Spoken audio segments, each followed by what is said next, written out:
अस्सलाम वालेकुम नाज़रीन, आज की इस वीडियो में मैं आपको बताऊंगी कि खाने काबा पर कब्जा करने वाला इमाम मेहदी कौन, खाने काबा पर इमाम मेहदी का कब्जा कैसे और क्यों हुआ। नाज़रीन, आपसे दरख्वास्त है कि वीडियो का आगाज़ करने से पहले हमारा चैनल डीएम हिस्ट्री को सब्सक्राइब कर लें और बेल आइकन को भी प्रेस कर लें ताकि आपको हमारी आने वाली हर नई वीडियो बर वक्त मिल सके। 20 नवंबर 1979 बरोज मंगल 1400 हिजरी का पहला दिन यानी यकुम मुहर्रम की सुबह इमाम काबा शेख अब्दुल्ला बिन सबील ने जैसे ही फजर की नमाज का सलाम फेरा था तो चंद मुसल्ला आदमियों ने इमाम काबा को घेरे में ले लिया और लाउड स्पीकर पर ऐलान किया गया कि हमने हरम शरीफ पर कब्जा कर लिया। खाने काबा के 91 दरवाज़ों के मुहाफिजों को कत्ल कर दिया गया।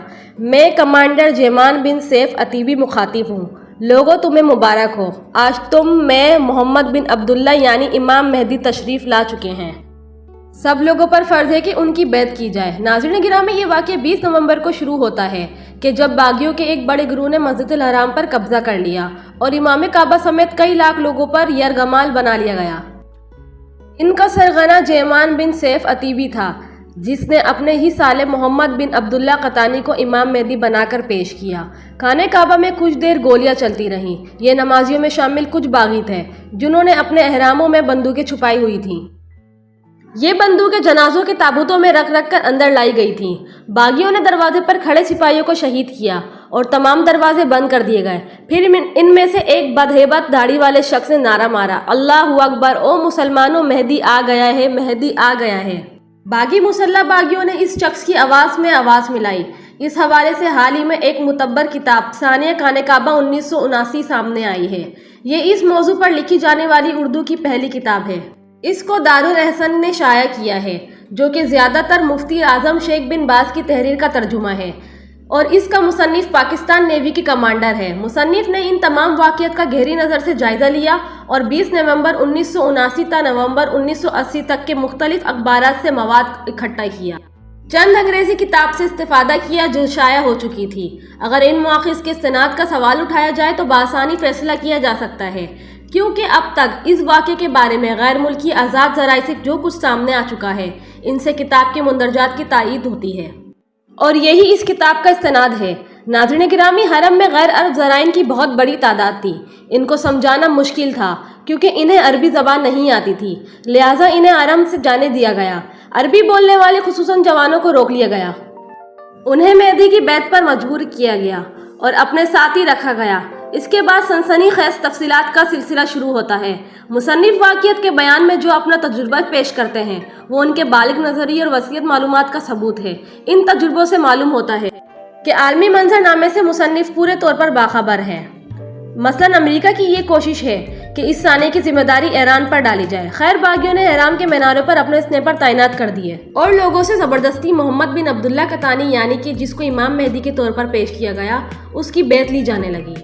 इस बगावत के सरगना जेमान अल अतीबी एक शिद्दत पसंद मुबल्लिग और आलिम था, जो कि कुछ अरसा अपने साले मोहम्मद बिन अब्दुल्ला कतानी के साथ जेल में भी रहा। इसी जेल में जेमान अल अतीबी ने अपने साले मोहम्मद बिन अब्दुल्ला कतानी से कहा कि मुझे ख्वाब में दिखाया गया है कि तुम मेहदी मऊद हो। इसी तरह अल अतीबी ने कतानी को कायल कर लिया कि वो ही इमाम मेहदी है। अल अतीबी मदीने की इस्लामिक यूनिवर्सिटी में लेक्चरार भी रहा और वहाँ से उसने बहुत से तालिब इल्मों को अपने साथ मिला लिया था और अपने साले मोहम्मद बिन अब्दुल्ला की बैत करवाई। खैर, जब खाने काबा पर इन्होंने हमला किया तो उससे पहले कि ये बागी खाने काबा की बिजली और टेलीफोन के तार काट देते, बिन लादेन खानदान के एक फर्द ने, जो खाने काबा का मेमार था, फ़ोन पर अपने अफसरान को इत्तला दी कि खाने काबा में बगावत का ऐलान हो चुका है और अफसरान ने शाह खालिद को इत्तला दी। शाह खालिद शाह फैसल के बाद हुक्मरान था। शाह खालिद ने शहजादा तुर्की को, जो जासूसी का वजीर था, फौरन अपने दरबार में हाजिर होने का हुक्म दिया। शाह खालिद, तुर्की शहजादा और वजीर दिफा शहजादा सुल्तान की निगरानी में एक बहुत बड़ा इजलास मुनक्किद हुआ, जिसमें शाह खालिद ने ऐलान किया कि हर सूरत हम खुद ही इस सूरत हाल से निपटेंगे, नहीं तो हमारी सारी दुनिया में रिसवाई हो जाएगी। 3 दिन गुजरने के बाद भी सऊदी फौज का कब्जा छुड़वाने का कोई मंसूबा ना मिल सका। तीसरे दिन तक वजारत दाखिला के 120 सिपाही बागियों के हाथों मारे जा चुके थे। बड़ा मसला ये था कि खाने काबा पर फौजी हमला करने से पहले कमांडर को इल्मा से इजाज़त लेनी ज़रूरी थी, क्योंकि इस्लाम की रिवायत के मुताबिक खाने काबा में जंग व जदल की इजाज़त नहीं थी। उल्मा भी आजमाइश में थे। अगर वो हुकूमत और फौजी कमांडर को हमले की इजाज़त ना देते तो लोग ये समझते कि वो बागियों का साथ दे रहे हैं। ये बहरान इतना संगीन बहरान था कि इससे सऊदी उलमा और सऊदी शाही खानदान के रिश्ते में गहरा शगाफ पड़ सकता था। इन दिनों सऊदी उलमा का रहनुमा अब्दुल अजीज बिन बाज था, जो कि नाबीना था और एक रिवायती आलिम था। इस बड़े आलिम को सबसे बड़ी मुश्किल ये दरपेश थी कि बागियों का सरगीना अल अतैबी मदीना में इनका शागिर्द रह चुका था। जब सऊदी हुकूमत और सऊदी उलमा के मुज़ाकरात हुए तो उलमा ने हुकूमत को खाने काबा पर फौजी हमले की इजाज़त दे दी। शहजादा सुल्तान ने फौज को हुक्म तो दे दिया कि वो खाने काबा के 3 दरवाजों पर हमला करे ताकि बागियों से निपटा जा सके, लेकिन वो हमला बुरी तरह नाकाम हुआ। फौजियों को बिल्कुल अंदाजा ना था कि बागियों की तादाद 4 से 500 की थी। इन बागियों में सऊदियों के अलावा यमनी, कोयती, मिस्री, हत्ता के चंद सियाफाम अमरीकी भी शामिल थे। बागियों ने बहुत बड़ा असला खाने काबा की तहखानों में छुपा रखा था और मीनारों पर मूर्छे संभाल लिए थे। जब कोई भी सऊदी फौजी खाने काबा की तरफ बढ़ता तो बागी इन मीनारों की मूर्छों से गोलियां मारकर इसको कत्ल कर देते। 5वें दिन सऊदी वजीर दिफा सुल्तान के कहने पर चंद फौजियों को हेलीकॉप्टर के रस्सियों से खाने काबा के सहन में उतारा गया, लेकिन बागियों ने इन्हें फौरन ही गोली मारकर भून दिया। अब वजीर दिफा ने जासूसी फौज के सरबरा शहजादा तुर्की अल फैसल को बागियों से मुकाबले की जिम्मेदारी सौंप दी। शहजादा तुर्की अल फैसल ने लादिन खानदान से खाने काबा और मस्जिद अल अहराम का मुकम्मल नक्शा बनवाया।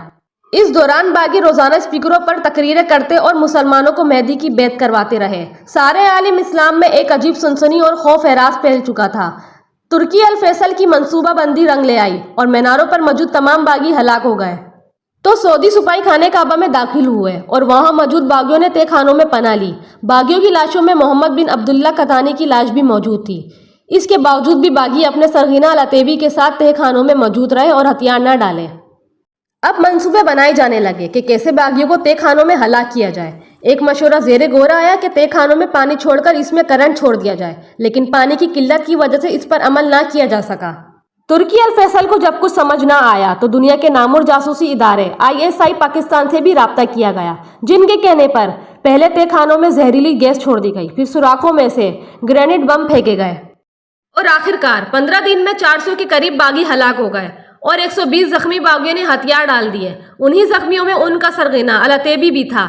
इस जंग में 441 हाजी और 560 सऊदी फौजी भी शहीद हुए। अल्लाहु अकबर। अल्लाह ताला मुझे और इस वीडियो को सुनने और देखने वालों को खाने काबा की ज़ियारत करवाए। नाज़रीन, यहाँ हम अपनी वीडियो को इख्तिताम करते हैं। मज़ीद इसी तरह की वीडियो देखने के लिए आप हमारा चैनल DM हिस्ट्री को सब्सक्राइब करना ना भूलिएगा और अपने दोस्तों के साथ व्हाट्सअप और फेसबुक में भी शेयर कीजिएगा। नाज़रीन, ये वीडियो आपको कैसी लगी हमें कमेंट्स बॉक्स में ज़रूर आगाह कीजिएगा। शुक्रिया।